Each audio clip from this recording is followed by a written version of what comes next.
Welcome. Hello. Hello.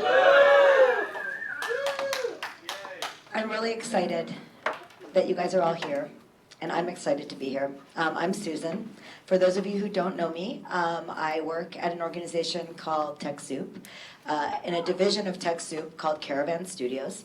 I've been at TechSoup since we launched, so I've been there since the beginning. Caravan Studios focuses on basically public good technology. I'm hearing a really bad echo. Does it sound weird in the room, or just to me? Good. It's just in my head. Okay. So we build apps for social benefit for nonprofits, and we also my job is community at Caravan Studios, and so I run a lot of events around public good technology apps and products and chatbots and drones for good and all sorts of interesting things. So if you're interested in joining those events, you can go to tinyletter.com/publicgoodapphouse. So tinyletter.com/publicgoodapphouse is the URL for that and those events. But we're here today for a different event series. So 12 years ago, I started taking over a Meetup group, and it kind of evolved, and it was for community managers. And there was a hashtag, which is that hashtag, which stands for Online Community Tribe, and it went through all different iterations. But basically, for the past 12 years, I've been running a Meetup for community managers. And I'm sad but excited to announce that today is the last one I'm going to do. So I'm running a ton of other events, and CMX got acquired by Bevy, as everybody knows, and they are starting to do regional meetups. So I thought, who better than to take this group, hold it with love, grow with it. So you guys are all in great hands. I'm handing it over to CMX. So the meetup will be under their brand, and the Facebook group will be under their brand. I'm not going anywhere. I'll be around. I'll still be helping assemble panels, and just won't be running them on my own, going to Safeway, lugging sodas, like I always do. Other than that, what else did I want to say? I talked about, oh yeah, we're being live streamed, as we always are, by Marina, who's great, and she's in the back. And so if you want to tweet about the live stream, it's on the Facebook group. I tweeted about it there, and it's on the OCTRIBE Facebook group, and this will be recorded and uploaded to the YouTube channel. All of those will be, again, under the branding of CMX. After today, and I just want to thank the long-term members and volunteers like Mark and Phoebe and all the other people who have been around and attending these regularly for so long. I super appreciate it. The longest group I've ever managed, and it's longest running group, and it's a really rewarding, wonderful group of people. So thank you so much for coming every month and for being a part of this. And I'm easy to find. I'm not going anywhere. So thanks.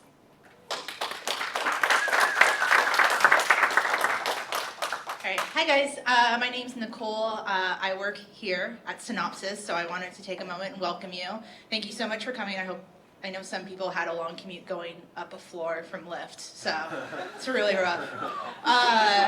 Mine was like 30 feet from my desk, so I beat them. So thank you so much. So what Synopsys is, we build developer tools to help people build more secure, faster software. And so I run the online community for our developers to help them, onboard and make the world a little bit more of a safer place. So thank you so much. If you guys need anything, please, find me. I'm going to be hanging out today. And I think that's it. And thank you, Susan, for choosing my office to host her last one. Haha to everybody else. So John, I think I'm giving it to you. Yeah. Round of applause for that. So welcome, everyone. Super excited to be hosting tonight. So, as mentioned, we are going to be taking it over. So this event series is CMX Connect powered by Bevy. And just a real quick poll, how many of you have had an experience on CMX where you've learned something really interesting, found like an amazing person, just had a great experience. So that was all online before, right? We didn't get a chance to like meet face to face except for once a year at Summit. And the whole idea behind this series is to get together regularly, you know, where we live in our different cities. We're in about 20 cities now, so that way we can bring that magic to, you know, IRL, in person. So that's the entire idea behind this event. If you leave this event without, you know, meeting someone or helping someone, you've utterly failed. So make sure you're, you know, shaking hands and, you know, trading tips and things like that. And thanks so much for coming. I believe the next one is August 27th. So make sure you smash that RSVP button real quick. As you can see, you know, it's pretty full here, so we don't want to run out of space. So make sure you get that. And without further ado, I'll pass it off here. Thank you.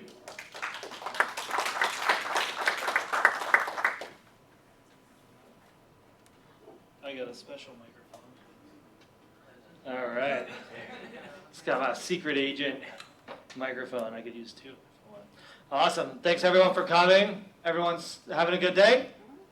Yeah? You get all your work done? I don't know why you're actually using two. You didn't get your work done? That's all right. You can't do it during this event. I'm watching. All right, cool. Well, actually, real quick, can we just give another huge round of applause to Susan, who's been running this amazing event.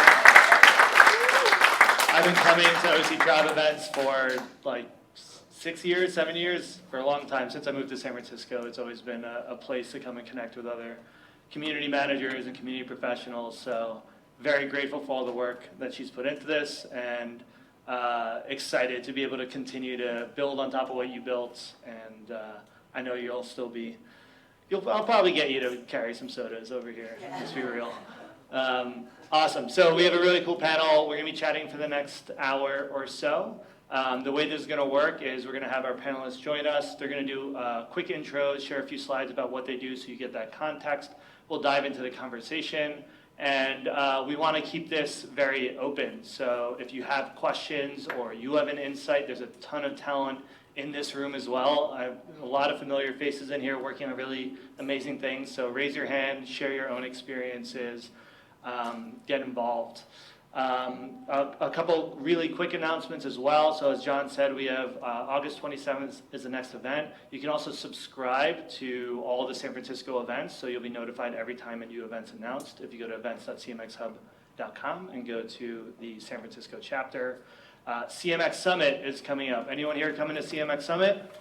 Wow, yeah. All right, so about half the room's already coming. The other half is running to buy their tickets right away. So September 5th and 6th, we'll have 1,000 community professionals, incredible speakers, CEOs, authors, an entire conference all focused on community building, community professionals. September 5th and 6th here in the Bay Area. It's going to be in Redwood City. It's our 10th ever conference, 5th one in San Francisco. So it's really exciting. We're going really big this year. And everyone at this event gets 20% off your ticket. So you may have already gotten your email, or you'll get it by the end of this event after you checked in. So the code will be in there if you want to sign up for CMX Summit. You have a week to use that code and get 20% off all your tickets. We hope to see you there. All right, so you guys ready to welcome our panelists? Yeah. Yes. Woo! Yes. I said, are you ready to welcome our panelists? All right, I think they're ready for you. All right, please give a huge hand to our two panelists, Mindy Day and Emily Lakin from YERBA BUENA Center of the Arts and Patreon. And Emily, I think you're going to introduce yourself first. So why don't you take it away? You can use this. Are we on here? Oh, good. Yeah. Excuse me while I walk over here. Hi, everybody. My name is Emily Lakin. As David said, I work for YERBA BUENA Center for the Arts. For those of you not familiar with this organization, we're 25 years old, and we're a contemporary arts center. We present performing arts, film, visual arts, and have a number of civic engagement programs, both in our center and in the community.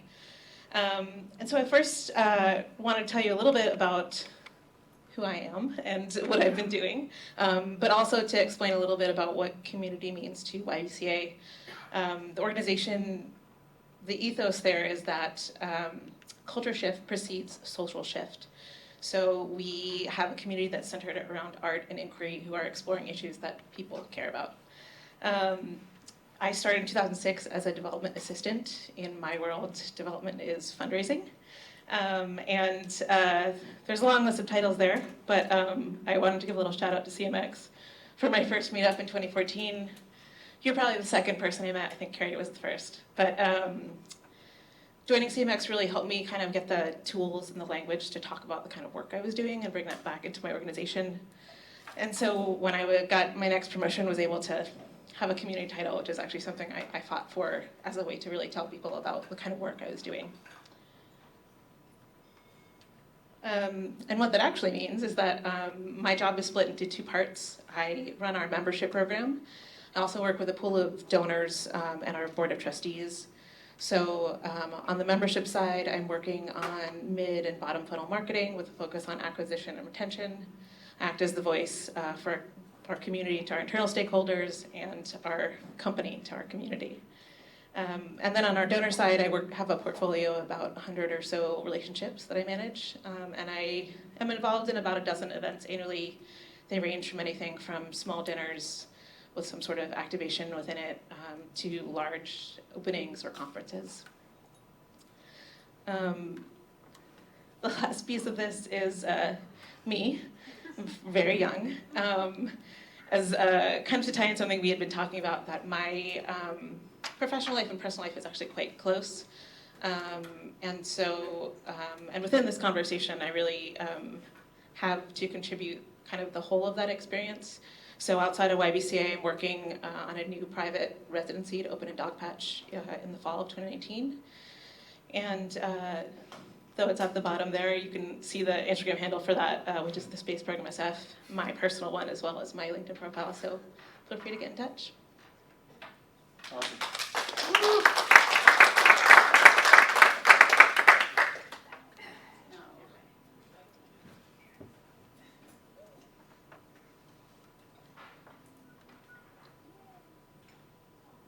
Okay, hi everyone. My name's Mindy. I've been managing communities since about 2012 when I first graduated from university. These are the companies that I've worked at since moving to the Bay Area. Secret, which was an anonymous online platform. Has anyone heard of Secret in the room? It was pretty big, and okay, that makes me feel better. Then I worked at Imager for 3 years. Some people think it's called like Imgur or Imgur, but it's pronounced Imager, so a lot of fun anecdotes from working there. And I've now been at Patreon for the last year. And throughout my career, I've kind of developed these areas of expertise, specifically online communities, tend to be anonymous. I call them ambitious in real life events because I don't know why I've been doing events so much, but I think it's the best way to bring communities together, and if you can make them unique and challenging and fun, then it feels like everyone benefits. And more recently, scaling brand trust and engagement and really proving the community's worth back to the companies. So I was asked to talk about some projects that I was proud of over my career. Imager was an amazing place to work. As I said, I was there for 3 years. And for those who don't know it, it's kind of the home to memes and GIFs and just like silly internet things, which, like, my job was looking at cat GIFs every day. So it was really fun.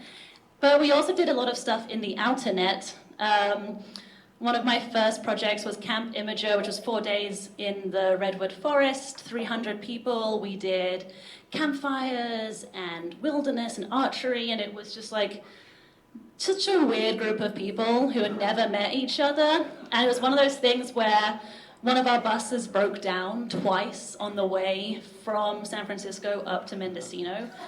But, you know, they had like the worst time. They were on the road for hours, but they called themselves Struggle Bus, and they've become lifelong friends. People on that bus have been to their weddings. They've become the godfathers of their children. So just one of those moments that, like, even when stuff goes wrong, if you have a tight-knit community, they can pull through. The next big project was Extra Life. It's this 24-hour gaming marathon where people do it to raise money for Children's Miracle Network hospitals.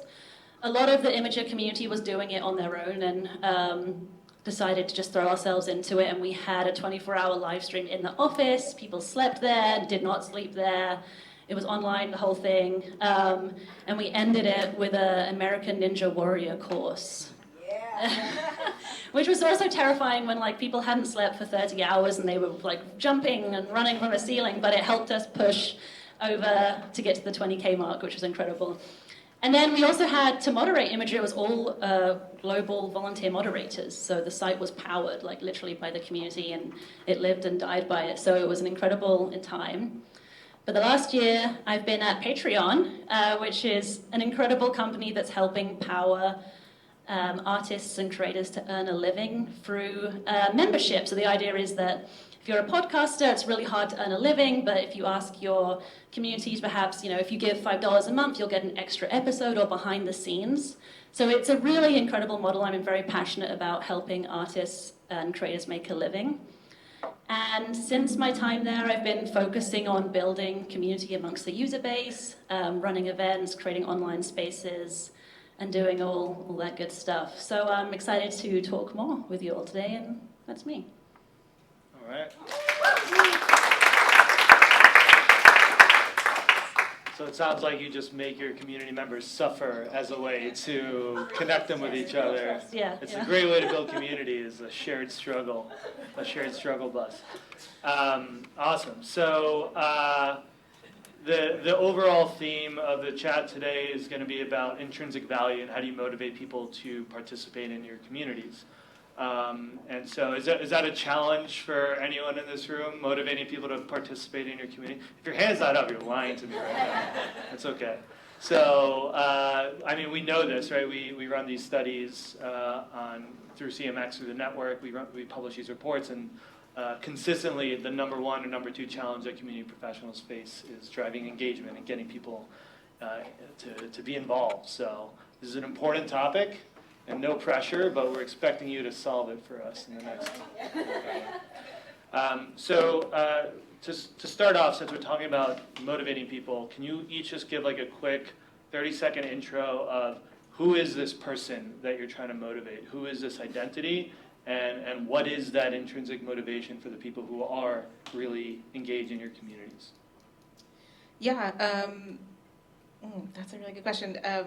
Because when I think about our demographics, we have a pretty wide range. I think our biggest audience targets are, 25 to 35 and 50 and above. We've certainly done the psychographic study, demographic. We are 90% Bay Area. But I think in terms of what really motivates people to participate is the experience that they have when they come to our facility. I primarily do offline events to bring people together, and so the fact that we have such a ripe experience for people, be it the artists or collectives they get to engage with, the space that they're coming to, the way we take care of them with drinks and things like that, I think the motivation there is really for that kind of experience and a place to be with other people. And so is it the quality of the experience is what makes them come back to the next one? Yeah, based on our last survey we did, we had 70% of people say they were strongly satisfied with the events that they attend with us, which is pretty exceptional. Yeah. Cool. Awesome. Thanks. Yeah. Okay. My ideal community candidate at Patreon is someone who's trying to be an artist or creator full-time. And maybe they've taken that step now and they're working from home every day and they're not sure if this is even a career they should be going down. They're trying to be a freelancer and have an Etsy store and doing crowdfunding. And I think they're the people who are great because they're often alone. That's the thing that I really found shocking, is the emotional side of being a creator is so hard. You're like, none of your friends have this job, will you even get paid in 6 months' time? Will YouTube change their ad revenue again on you and you'll lose all your money again? So I think someone who's just being brave and doing it on their own and is looking for other people who are yeah, I'm trying this too. These are the things that are working for me. Maybe they'll work for you, and then they kind of in it together. And so they're participating in an online and offline community, Patreon, right? Yeah, Usually? I've made online spaces because it is a global community. We have areas just for Spanish speakers, so I think that's kind of shown. I think half Patreon users are American, but the rest it's everywhere. But the meetups in person are really where the magic happens. I would say for sure, and they're the ones who then become the super users and the mods on the online spaces. Really? Yeah, So yeah. people who show up to the events tend to also be much more engaged online. 100%. Yeah, I think it becomes real for them when they meet the face to the company that pays their rent every month, and they're like, wow, this is a thing. Like, I need to help other people get through this. I need to make this a better experience for others, and then they become really invested in it. That makes sense. Do you have an online component as well, or it's all offline for you? We don't right now, at least for a way for people to interact with each other Yeah. outside of, a Facebook, Right. channel for the organization, which people aren't using as much for that. I'm hoping we're going to be developing one. I've definitely advocated for that. We're starting with at least member content Yeah. from that we'll produce and hopefully highlight stories of people in our community. Right. And from there, I'd like to be able to have some sort of engagement opportunity online for folks. Cool.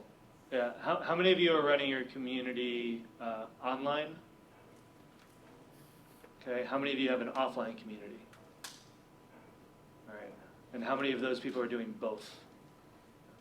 All right, just a few of you. Cool. Yeah, it's really interesting, right? And I think we're seeing a lot of the offline programs grow a lot in this space right now. We'll have data on this soon, actually. The study we're running right now on value and metrics, if you haven't filled it out yet, go fill it out. At the top of the website, cmx.com. It's the only thing you're allowed to do during this panel. But we're like actually looking at how many are doing online versus offline versus both, and it's like a lot are doing both now. And I think a lot of companies are seeing that where doing the offline stuff is actually enhancing the online experience. Yeah, and it is expensive. That's probably the biggest hurdle to doing the IRL in real life events is the money it takes to, create a really good experience. You want to have food and drink and need a venue and the travel, and it really starts adding up. And then as soon as you go one place, your users are like, well, can you come here? So that's when having the online space is great. I think the next step for me is something which I did at Imager is empowering users to host their own meetups. But Within Patreon. Yeah, but at Patreon. But to do that, to encourage creators to have their own meetups. Right. So right now you're organizing it, but the goal is to and empower others. I go to Chicago or Seattle maybe once a year, but as soon as you leave, they're like, we want this to be a monthly thing. Like, they enjoy the connection so much that it's heartbreaking not to be able to do it, but I'm getting there. Yeah, those programs seem to be growing like crazy as well. Are you organizing all your own events, or do your members also self-organize anything? We are organizing, and I'm sure that people are doing things with each other. We piloted a membership type program where it was really we had field trips and people organized things for each other. Did some skill shares. It's not something that we have where we necessarily empower people to take it on the road outside of us at this moment. Cool. Can you talk about an experience or story where you needed to get your community really activated, doing something, contributing to something, but it wasn't easy, right? It was hard, it was an uphill battle, and what kind of things worked for you?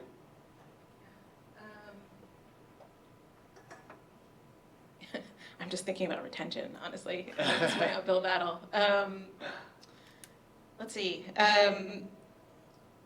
One of the things, and I know that this is common for most people, is in terms of our no-show rate, actually getting people to show when they say they're going to come. And good job, everybody. You know what it's like, that heartbreaking moment. 40, 50%, 50%? All right, good job, everyone.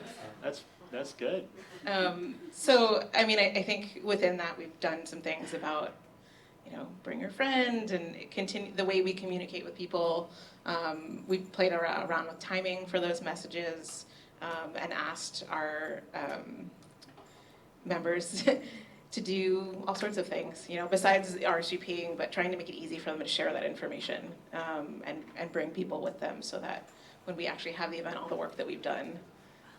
So were there any specific things you did to get them to bring a +1? Because we always bring your friend, and no one does that. Yeah. So how do you It's just kind of funny, but make it happen? our email marketing manager made it so that when they clicked RSVP, the email would pop up with my name, my guest name, and so it kind of prompted people to be like, Ooh, oh yeah, who am I gonna bring? I'm gonna respond with somebody, and they certainly could have deleted that, but I think those kinds of the ways you make it easy for people to do that, that you're triggering an email that it says who my guest is, Yeah. actually worked. Interesting. Yeah. Good to know. Take note, product team. Yeah. So anything else that worked really well? Getting people to come to events? Free things. Free things? Free things. Like what? Like swag? Tote bags. People love a tote bag. It's always surprising to me. I have probably 50 of them, but it doesn't really matter that. And you tell them ahead of time they're going to get a tote bag. Yeah, well, we would do events. We had a membership promotion at one point where you got a tote bag if you joined during a period, and you could pick it up on site. Yeah. And so people show and they want their tote bag. It's also, as a community manager, also a great visual identifier. I would see people with it on the street and start talking to them because I knew that's where it came from. So it helps on the other side as well. Interesting. Anything else? So I think this is such a big topic. We could probably spend all time just how do you get people to show up to events. But yeah, this is already really good. Anything else? Like timing? Do you see that people show up? Like everyone signs up in the last week or 2 weeks before your events? Yeah, we don't send reminder emails. We send it within that 10-day window, basically before the event, because no one's going to respond before that. I like to send invites a month out, but I know that I'm not really going to get a lot of traction until a week or two out. It's terrifying, isn't it? A little bit, yeah. Yeah. We get half of our tickets sold in the last month. And it's like, shit, I hope it works this time. But I know it's going to happen, and I guess no matter, even if you know, sometimes that doesn't help. But knowing kind of what our average is, when people respond, we did some testing about the best time for us to send emails for people to actually look at it. Yeah. Found that we were sending so many emails on Tuesday evenings, which was the worst time for us to send it. In fact, Monday morning and Saturdays were great. Yeah. Good to know. Yeah. And at the events, are there things that you want people to do at the event that you have to motivate them to interact in a specific way or take action at the event, like donate or anything like that? Yeah, and we set up some tools for that. I mean, we did a text to give. We signed up a text to give platform, and we get to have stage announcements, so that's always helpful. But in terms of the event experience, we'll have some prompts, some sort of activations that people can participate in. Photo booth, everyone loves a photo booth, but we actually have a local guy who builds all of his own sets to come in and do it, and they're pretty amazing. Right. So I think stuff like that people get really excited about. Also, our staff love them, so they kind of kick off the party by jumping in the photo booth first. We gotta get that guy's information. Yeah, he's great. I will share it. Yeah. Awesome. Cool. Mindy, you're up. Any examples of times where you really needed to motivate people to get involved in a program, but they're like, no, and then you have to convince them? I feel like that's every day. I'm always poking people. So just tell us about your day today. When I first joined Patreon, they had a discourse forum, and I was so excited. I was like, I'm gonna make this space awesome. Every day I would make a new thread. I had a Motivation Monday thread. I really wanted to tease the personal stuff out of people to build those relationships, and they weren't having any of it. It was just nope, here's a feature request, and here's a bug, and I wish the program worked this way. And I was just like, God damn it. But then I started listening to some of the members, and they're like, we want all that, but we don't want it here. We want it on a Discord or a Slack, an instant messenger. And that made complete sense to me. I heard it, it's much more natural, it's typing, you can have GIFs, there's lots of different threads. And as soon as I thought about it, I was like, yeah, they're right. That is a much more natural space for them. And it got so, the demand was growing and growing, and the pressure was building, and I was like, I've used Discord, but I don't know how to make one, let alone moderate one. And then it got to a point where a creator, she was offered to make the whole server. She would build out the channel, she would make Autobots, and so I was like, yeah, sure. So when I came back after the holidays in January, it was a gift on a platter, and I was like, well, I can't, she's done this all for me now, and so I launched it, and it's been a huge success, and it's made my life so much easier. There's 1,000 people who are really excited to be in there every day. The people who wanted it feel validated that they got it, and now there's 2 separate spaces for 2 very different community needs. So I feel lucky. That's really interesting. So, yeah, I think it's very interesting when we tend, for our own sanity, we tend to want everyone to be in one platform and do the thing that we want them to do. But it's very possible that you have different people in the community who want to use different tools in different ways. Oh yeah, the people are completely different in both. So it's a little bit more work, but it means that I've doubled the amount of activity, and I've proven there's two different purposes to community. There's the like social side and the sharing of knowledge and friendship building, but there's also the product feedback. They're both good use cases. Yeah, no, we've definitely seen that as well. Our community started a Slack because they wanted it, and I was like, I don't want to manage it, and they're like, we'll manage it. So it just happens. And the way people use Slack is very different from the way people use Facebook. It's different than they use a forum, and people want to use things in different ways. And so that's a really good example of them kind of like shifting that. So like, I guess a little bit more of a theoretical question is it possible to motivate people if they aren't already have that intrinsic value, that intrinsic motivation? Can you convince people? Can you shift their habits? Or is it better to just be like, you want a Discord? Go for it. Like, just, go with the flow and just focus on the people who are already motivated. That's a good question. I think if people have it within them, you can light the spark of motivation. Like, they might not know how much they care about something until you give them a chance. So for a lot of the meetups and events that I do, I'd say like half of the people come up to me and they're like, oh, Mindy, I almost didn't come, like this close to not coming. But I'm so glad that I did, and now I want to be on the forum, and now I want to, come next month, and I want to host these events, and how can I help, and can I be a mod? And like that, if that person hadn't have come, we never would have had that relationship, and I never would have known how motivated they really were. And sometimes your like angriest people are also the most passionate, so if you can bring them onto your side, that really helps as well. So it's a hard lesson that I'm still learning, but just taking the time with people and giving them a chance to become members of your community.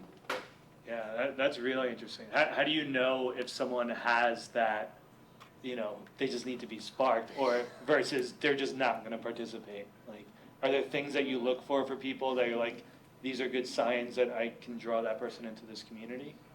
It's a terrible answer, but like gut, like intuition. I feel like you can kind of tell the people who are always going that little extra mile. Yeah. They're like your super users. People who, I have people who, you're like, oh, can I help clean up? And like ridiculous generosity, but also being aware of not over tapping it.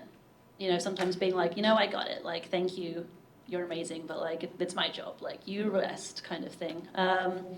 But to answer your question, I don't have a good framework. Maybe someone else in this room does, or Emily does. You do? I mean, some of them are here.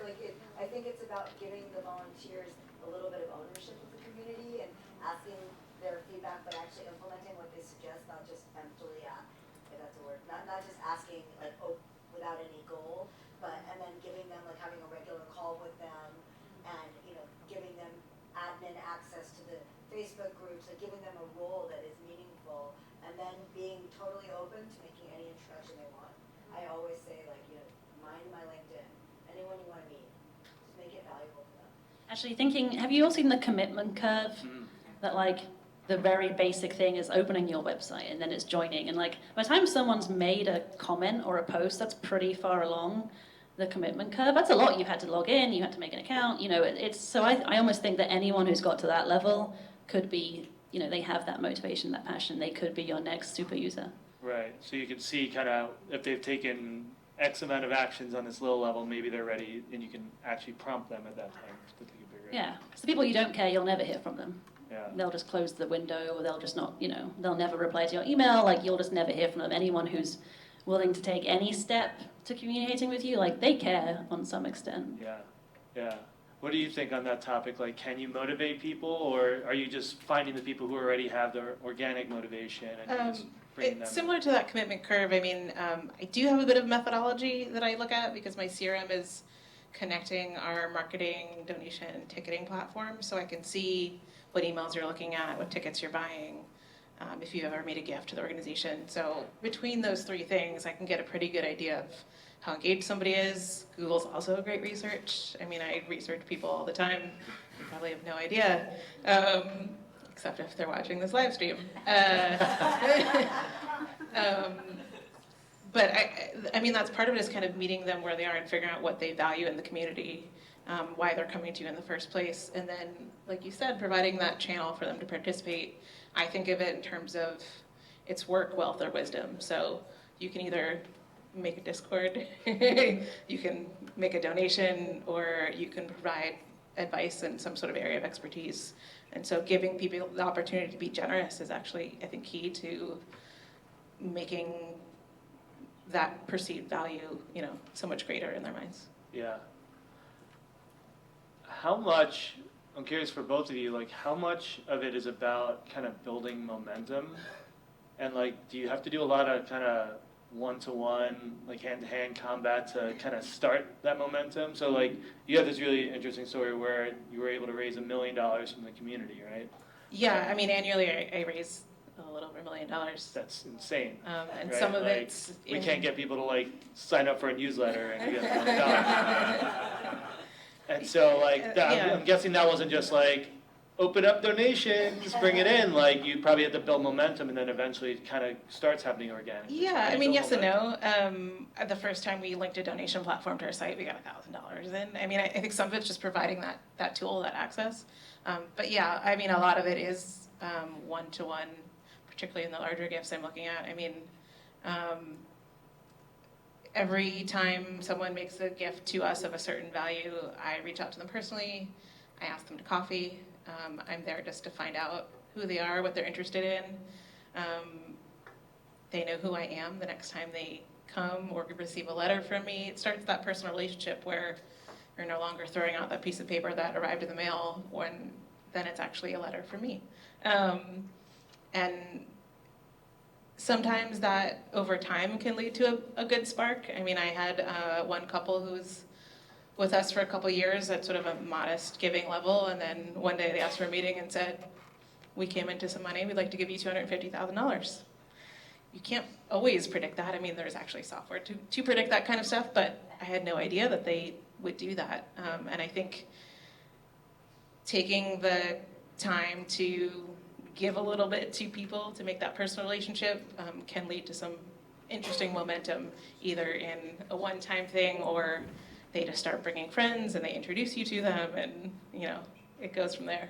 Yeah, I think like there's always this like misconception that you can just open up an event or launch a community, and if you post the right questions in it online, like everyone's just going to rush in and start interacting. But in reality, behind the scenes, there's usually a community manager like begging 10 people to answer each question. Or just introducing people to each other. Right. I mean, that's one of the best things that I'm able to do for the people in the community. Just to say, you guys should know each other, and then let that go. See what happens. See what happens. Yeah. Maybe they shouldn't know each other. Thankfully, there aren't too many of those. And is it like, on the topic of intrinsic value, how much of it is intrinsic value for your members versus like extrinsic value and tote bags? Yeah.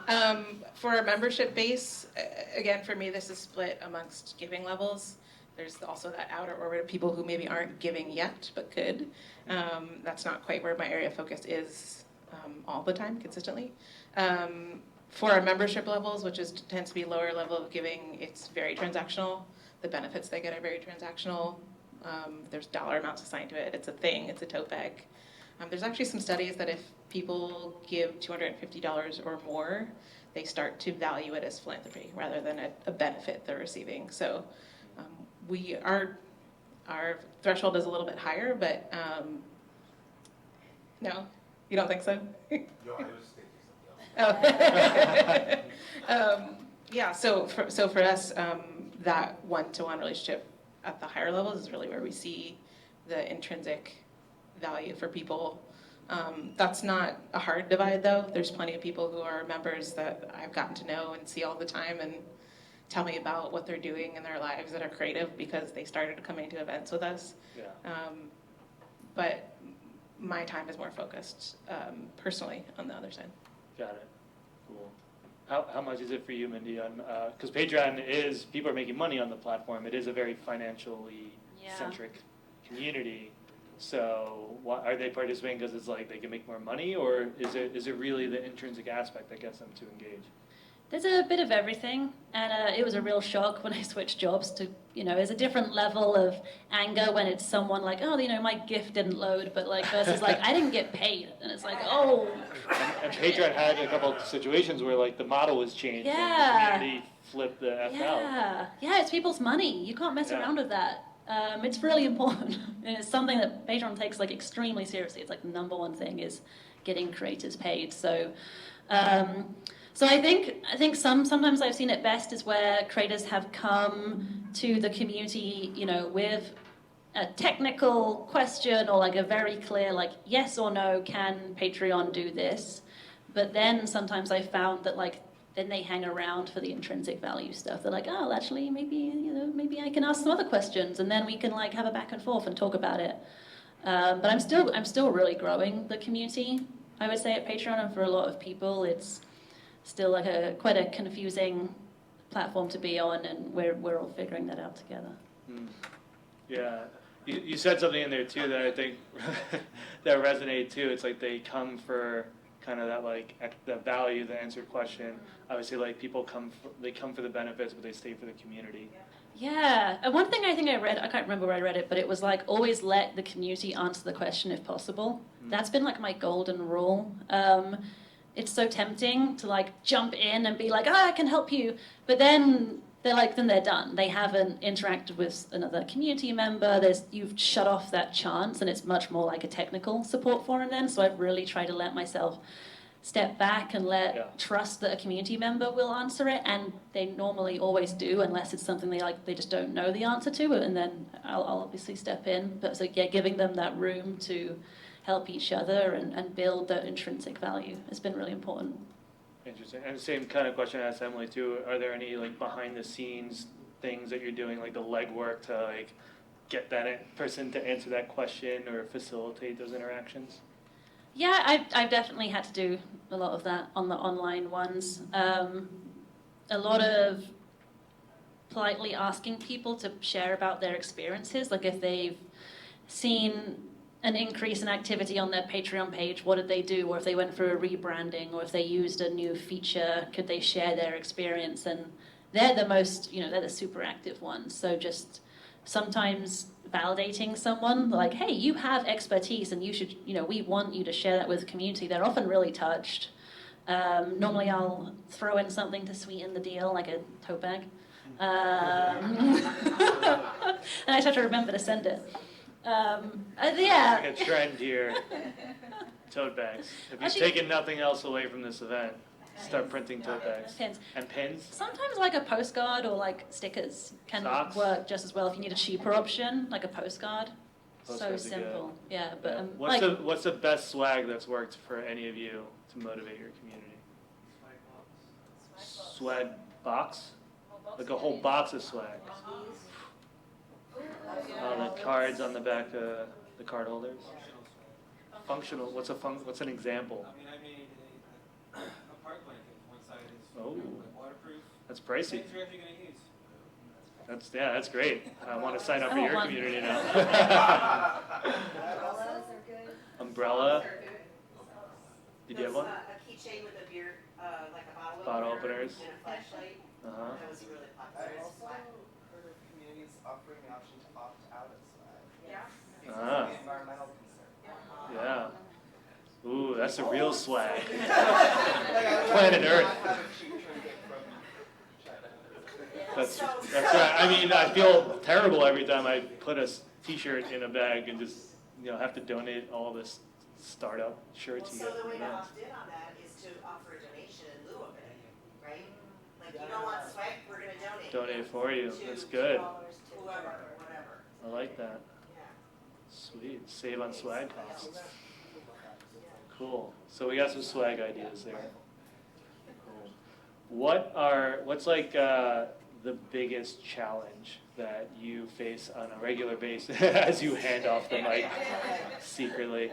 The biggest challenge that you face on a regular basis when it comes to engaging your community?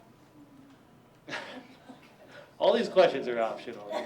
And he's like, I don't want to engage in this conversation. Sort of an answer, but context switching. I mean, it's me and somebody who does this part-time that, and my job is split. I have to handle a lot. There's just kind of not enough time and not enough tools and not enough money sometimes to do it all. So I think choosing where I'm going to focus my energy is generally the hardest part. Raise your hand if you also have that problem. Yeah, I don't think you're alone there. Just so, we'll make it proactive, like what's worked for you to help manage that challenge? Knowing where I should delegate, I mean, that's been really hard for me just because I've come up through my team that I kind of know how to do most of those things, but I don't actually have to do all of them. So knowing where to pass those things off as a learning or opportunity or just a work task for somebody else has been helpful. And then blocking out time in my calendar, working from home. Time blocking is huge. Working from home where, there's no sound, or I mean, there is, but, I'm not hearing my coworkers or being distracted about what other people are doing or that I need to listen to. So that's been quite helpful, actually. Yeah, and just in case someone doesn't do it, can you just explain real quick what time blocking is? Yeah, just I hold, 2 to 3 hours on my calendar. That basically doesn't let anyone call me to a meeting. Yeah, but you have to add it to your calendar. You can't just be Yes. like, I'm going to work for this. Yeah. On this. You have to create an event and have it on there. I had a colleague who would do that 2 days a week, and it would just say ask to schedule. So it was nice because you knew that you could reach out to her if there was no other time. Right. But it was basically a way of saying don't do it. Just don't. You better not. Yeah. That's awesome. All right, you're up, Mindy. I hope you. I had time to think. Okay. Similarly, prioritizing is really hard.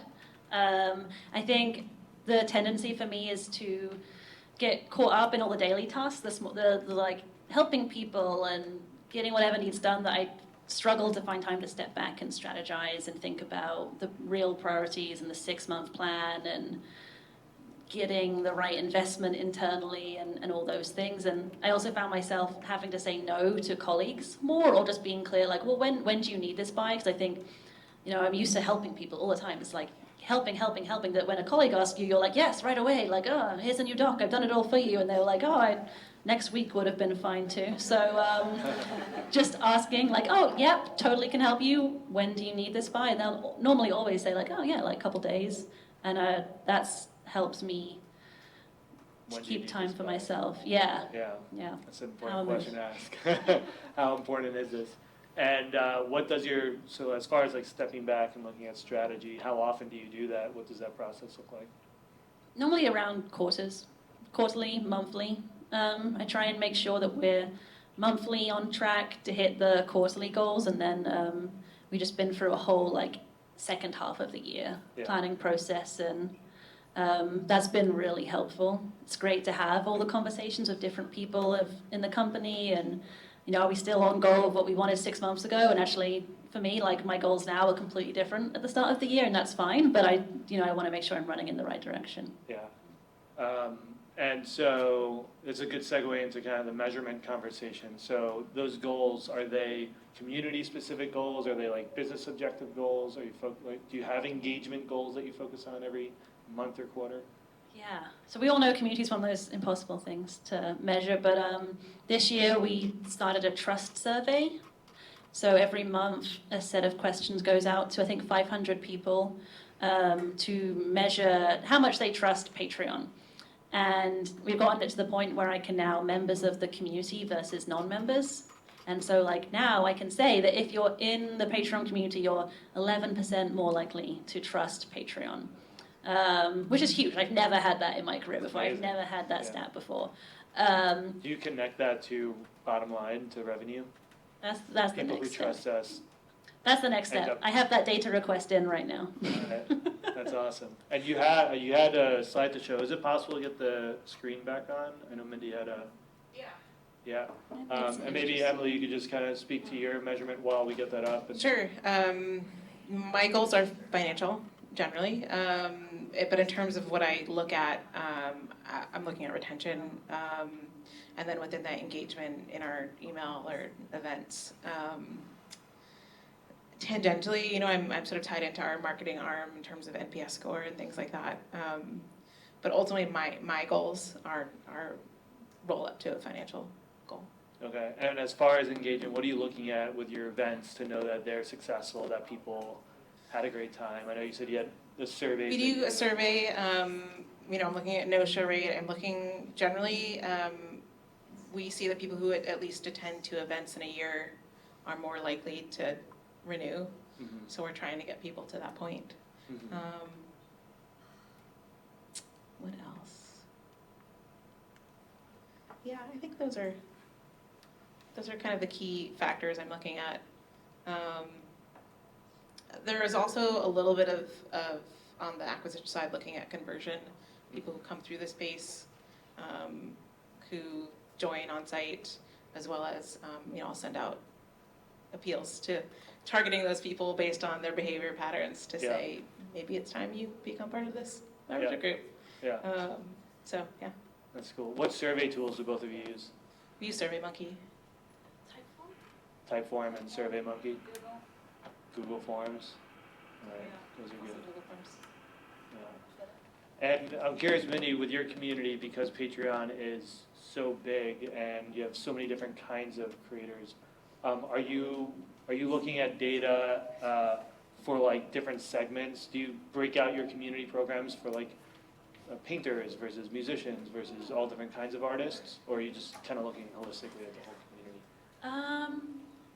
We haven't done it like medium specific, which would be painters and podcasters and things like that.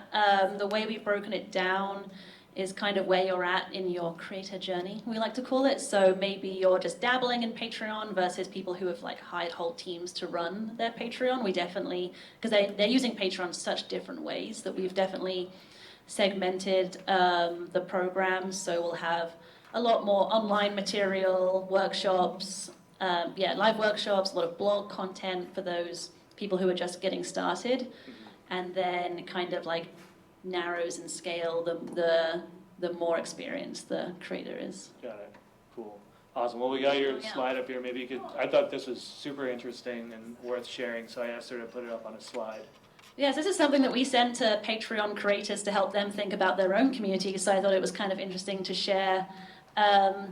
We encourage them to think about what does their community get from them, so the kind of the full scale of membership. You have people who just want to join your Patreon just for a pure altruistic point of view, which is kind of what you talked about, that just the support, the recognition, and then the tote bag end, as I should now rename it. You just want to get the goods, you just, you've paid $5 to get an extra episode, and that's what you want. So it's kind of like extrinsic to intrinsic. Exactly, yeah. And then you had the trust survey as well, right? Yeah, so we did a lot of, our user research team, I should say, did a lot of research into how do you build trust. And these were the 3 pillars that they focused on. To build trust, you need to show integrity, dependability, and competence. And so this is what the trust survey is asking questions around. And I had a few examples. So we have like a sliding scale, and it says these questions. So takes opinions of creators like me, and I think that's like where the community can really come into play if you're asking for their feedback. Patreon delivers on the expectations they set, and sound principles seem to guide Patreon's behavior. So I think, and it's like I said, it's been really helpful to judge the community work, and also we used to do NPS scores, and then we found that it was so dependent on the mood of whatever had happened. So if there'd been like a really popular tweet about Patreon, then it was just like hearsay. It was whatever people felt, and it wasn't really tied to things that we could control and the people that we were trying to build trust with. That's really cool. How many of you would use a survey like this in your community? Yeah, we should open source this. We should. Yeah. Do any of you run a survey like this? You can come back down. You do? A few of you? 6 questions, so maybe 3 is the key. Because out of 90, 120 people at my event, 6 of them filled it out. So maybe 3 questions is the key. Well, your survey is pretty long, actually, right? These are just examples. The trust survey is longer than these 3. Made a post-meetup survey that also included these 3 questions because I was really trying to prove that people who came to the events were even an extra level of trust than people who were just in the online forum. Yeah. No, please. How did your company isolate, or your research team isolate trust as being, is that like a company value, or does that map to like higher level business objectives, or? I think. Can you repeat the question? Oh. People watching on the live stream. The question was, why did Patreon decide on focusing on trust, and did they prove that it tied to another business value? Patreon's #1 core value is putting creators first, and I think there had been some like pretty major moments in Patreon's past where they had lost a lot of trust by not putting creators first. And so I think it was like, let's go back to basics, put creators first, and build that trust, like almost like back to foundation to build it, because without it you can't do anything. Like I mentioned, it's money, it's so important, the trust is everything. That was why. So it's not tied to anything, it was just like a core belief of doing what was right. Awesome. I think there's a good chance. I think, yeah, we have a little time now. So, are there any questions that people have for the panel? Yeah. We'll just share this one. How about that? You could be a secret agent too. Thank you. I'm Nicole. I'm with the tech nonprofit Accelerator Fast Forward. My question is about My question is about developing offline events that complement online community, and I'm curious about the models that you found to be most effective, like the structure of the events that would lead to developing really meaningful connections and also helping people engage online further. Do you want me to go? I spent a lot of time toying with the setup, and it varies a little bit city by city and what time it is. Like we had an event 5 till 8 in New York, and no one came till 7:30. So that was a learning for me. But New York for you. That's New York for you. I know. But we found the magic for our events is 3 hours long, 1 hour of networking before, an hour of content, an hour to wrap up, and sticking really tightly to that is what's worked for us. Yeah, with ours, similar model. I think we try not to have more than like 40 minutes of people talking at other people. Attention waits, we want people to talk to each other. So we try to do the same thing where it's a little networking before, some sort of experience or conversation, and then after as well. Awesome, great question. Who's next? I'm curious, back to the question of encouraging people to invite friends to the events that you pull together. I love when we register for CMX events, you can be a featured member. Ooh, yeah. Is that a strategy too? It is for us. And how does that work? Everyone's a featured member. Yeah. Well, so that's a built-in feature of Bevy. I think it works really well. It's like really good motivation for the attendee because they get to spotlight, like a surprising number of people want to be featured on the event. And then for people who are looking to RSVP, they get to see who else is coming and who else wants to be at the event. So I think it's like social proof, and it makes that person feel good. And if you signed up to be a featured attendee and you don't show up, it's pretty embarrassing. So increases the attendance rate. Oh, The yeah. guest thing for me was really hard because I'd done a lot of reading about how, gatherings, everyone there should have like a shared purpose and intention. If you bring a friend, they might not be as engaged or motivated to really like commit to the event. So for a while I thought at Patreon events like they should just be for creators, no like partners or friends. But then I kind of found that sometimes you need that support, you need that friend to go along and to help you put yourself out there.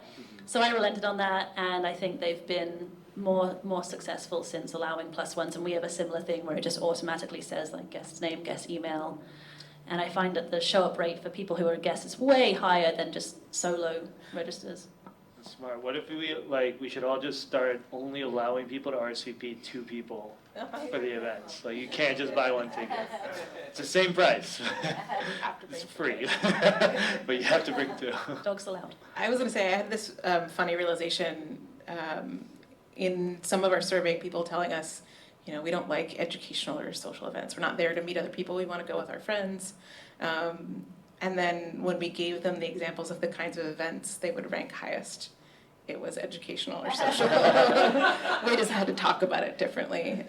So we had both people who wanted to come with friends, but also like that ability to then meet other people and learn things. I wonder if you have ways of, outside of just the surveys or of tracking like the wins or just the positive things that come from the events. And I think I helped start a community called Startup Grind. And this is something we did a really poor job with. And in more recent times, like just talking to people, I've started to find like these amazing things that happen at the event. So we started writing them down and sort of publicizing them. But I wonder, like we don't have a good process for it. I wonder if you all by chance or if anybody else in the room has a good process for it, could share how you've just captured those almost like qualitative types of positive things happening at the events. We have a practice on my team of asking kind of the key staff who was there for contact reports after the event, so to generate those interactions. The CRM we use actually has this sort of like mobile note-taking feature, which frankly none of us use, but for that very purpose. So I wouldn't say I had a tool for it, but we definitely have that practice of trying to capture those stories. Yeah, this is something that's been really important to us, is to share. I feel like we're the lucky ones. We get to hang out with our communities and the rest of the company don't, and it's trying to make them feel. So tried a bunch of things, like taking photos at the events, like literally in the agenda having a group photo scheduled, and people are pumped. They're like dying to get involved, and it looks great on a slideshow. Sometimes I've asked to record people if they're like gushing about the community and how much it's meant for them. I'm like, oh my god, can I record this quickly? And then I can share it, and that really helps people. And the post-event survey has really helped. Oh, you just took a picture. And just having like an empty box. A selfie after this. Oh yeah, selfie. Having a box they can write anything. That's where I've gotten like the best feedback and quotes. And also having the online spaces, I found that the people who met at the event are hanging out online together, and then you're kind of like almost like listening into their conversations, and yeah, they're going to the same cons and they'll hang out at the conference, then you get more of those anecdotes. Do you do like the paper surveys at the event ever to get it right there? 'Cause Sometimes I've heard that's like the most effective way is like fill this out now. You can't leave until you do. For small events, if it's like a 6-person like private lunch, Yeah. if you don't get it then, you're not going to get it, so I'll do it then. Right. Yeah. Cool. Hi, my name is Brent. I'm with a blockchain startup called 0x. Question is actually for Mindy. So it sounds like for the surveys that you were talking about, you are surveying the users of your platform. It sounds like it's the people who have different patron groups. Do you ever go one level deeper and survey their patrons so that you can identify potential friction points either from user experience or maybe content experience, as you mentioned in your spectrum graph? And how often, if so, how often do you go through that process, and what is that process? Yeah, it's such a good question. It's something that we have a lot of conversations about internally, because there's kind of a feeling that the patrons belong to the creators. Like the patrons, that's their community, and the creators are our community. It took me a while to get my head around, but so we're careful. We tread lightly with how much we email the creators' own patrons, but we do still do research, and they write in to support, and we're listening. But I do think there's a lot more we could do. I know creators are keen for their patrons to, find other creators that they might be in the same interest groups, and to do more like patron community building and really make them feel proud for being patrons. And I mean, I'd obviously love to dig into that project, but maybe in the future. And I'm a patron of one of your community managers, and I personally really wanted to be reached out to by you guys because he sucks at being a community manager. That's not his thing. Still give him money, but I love him. There's some feedback. I'm his biggest fan, honestly. So. Hi. So I was wondering, you mentioned at some Could point. you introduce, just say your name and your organization? I'm Alina. I'm an events manager that's trying to build community beyond operations. Nice. And I'm working with a couple of communities, Women for Good, Data Engineering Club, Technical Meetup, and some others. So I was wondering, when you are trying to delegate things, what type of task do you actually pass over to your team? And I want to find out I want to know how you look at the cross-functional piece. Like, what are the teams you're collaborating, especially for Patreon? You have a bigger organization probably than Emily. Thank you. How many people are you? Yours? We're almost 80. But nothing. when you add our on-call IATSE staff, it's like thousands. But Big enough for some drama. yeah, oh yeah, sure. So Patreon's 180 people right now, but I'm still the only community team member. I think that's probably common that we're doing it all. I think so. It's hard for me to delegate, but not reinventing the wheel is something that I've learned to get better at. So if I'm looking for a venue in LA, instead of like just spending 2 hours searching Google and clicking and opening a million tabs, just like asking, hey, who's been to a cool space in LA? Like, and then, then people are super willing to help, and it's just saved me a bunch of time. The references are better than anything I could have found on my own. So I think that was a big thing for me to learn, is asking for help, and not trying to do it all. But I haven't got to the delegation stage yet. Hopefully one day. What are the other teams you work with most? So I'm on the marketing team. Yeah. I did hire a social media manager, which was huge for me. Nice. So that feels good. So I work with brand, social media, and event marketing. In terms of delegation, it's kind of similar to like the community management process. It's sort of like, what are you interested in? So with my colleagues, I look for their area of expertise, and I'm like, this is going to take you so much less time than it would take me. I'd love it if you could help. Or the woman that works with me, asking her where she wants to grow and then letting her do those things has been really important. What was that? Delegating and cross-functional teams. Oh, cross-functional, thank you. I also work very closely with the marketing team, as well as our programs team. We have an events team as well, because there are a lot of roles around the operations of our space. They hold a lot of knowledge of that. Again, it's the same kind of expertise that I maybe don't quite delegate, but kind of rely on them to provide the information I'm going to need and staff it appropriately. So, I think one more thing is that I think for online community managers, I felt like a long time like they were my boss, they were my team, and I kind of abandoned all the internal relationships. I was like, I don't report to them. I report to the community. And that is that's like a good belief, but the more internal relationships I've built and the stronger those relationships have built, the more I'm able to do for my community, the more I'm able to get it tied into things. So yeah, taking people out to coffee, just grabbing 20 minutes, chatting in the kitchen, earwigging, reading every Slack channel possible. These are all things that have helped. Yeah. also I've realized that I just walk up to people and be like, hey, I need you to do this. Like, I just start with me and what I need from them. It's not a good strategy. Weird. So taking that moment to be like, how's it going? What are you working on? How are you? I need help. Yeah. Then I get to the thing I might need. Yeah. But it's been my own personal practice to. Well, I think on that level, it's like looking for opportunities where you can help others. Like, oh, you're interested in this thing. Well, I can ask the community members to give feedback on this, or like, I've seen this in the community, and maybe I can bring insight. And like, look for those opportunities, because then there's going to be a time where like, I need some help with this data analysis, and they'll be like, oh yeah, sure. Yeah. Yeah. I think we have time for one last quick question, if there is one. All right. Hey, my name's Sherveen. I work with a company called Catch and Release. We license content from people all over the internet. And we're building a community right now, and I was curious, specifically with Patreon, like, how do you identify your super users really more online instead of at events? Yeah, you're picking on my weaknesses.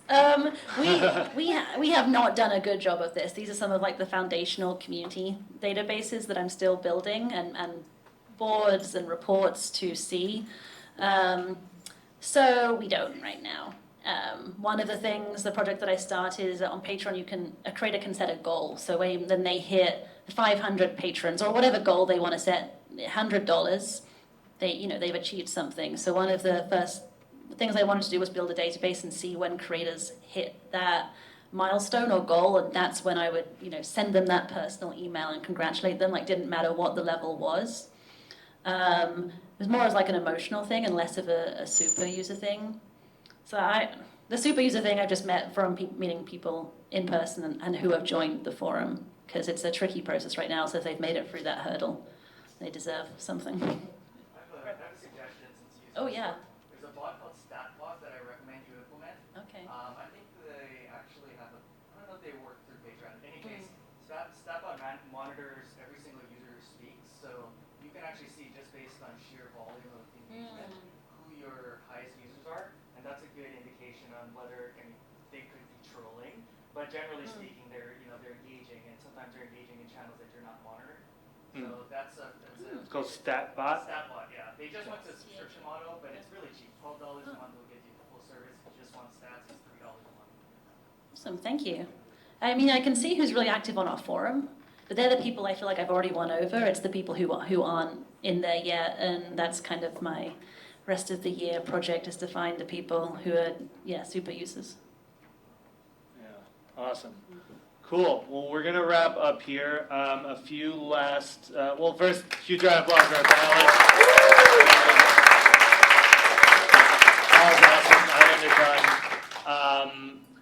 Again, so the next event will be the 27th here. We are looking for more people who are interested in volunteering to help organize events. So if you want to be part of the local organizing team for the Bay Area, for San Francisco, let us know. We're also always looking for amazing speakers to join us and do panels or do talks. So if you think you have something really awesome to share, or you know someone on your team who would, again, you're going to get this email from us with your discount code to CMX Summit. Just respond to that email. Let us know if you're interested in. And venues, thank you. We're looking for places to host events like this. Thanks again to Synopsys for hosting us. It's really important that we have these spaces available. So let us know, August 27th, CMX Summit, September 5th and 6th. And I think we're going to wrap up with a little bit of a surprise presentation of sorts. Yeah. Susan. Okay, so I'm an old-time OCTRIBE member, for 10 years. I worked for IBM for 10 years. I got laid off. I knew nobody, and I think Google was around then. Community manager, I came to Susan Meetup a long time ago. And so there's a bunch of us that have been around for a long time. If you go to youtube.com/OCTRIBE, you'll find 40 community manager talks. I would say 25 of them are great, and 5 of them are world class. So there's really an education there, and it's because Susan's done it. I've met great friends like Phoebe and others. So Susan, a bunch of us came together and made a trophy for you. Here, I'll read it. It says, to our queen and leader, thank you for a decade of delight. Your fans, OCTRIBE.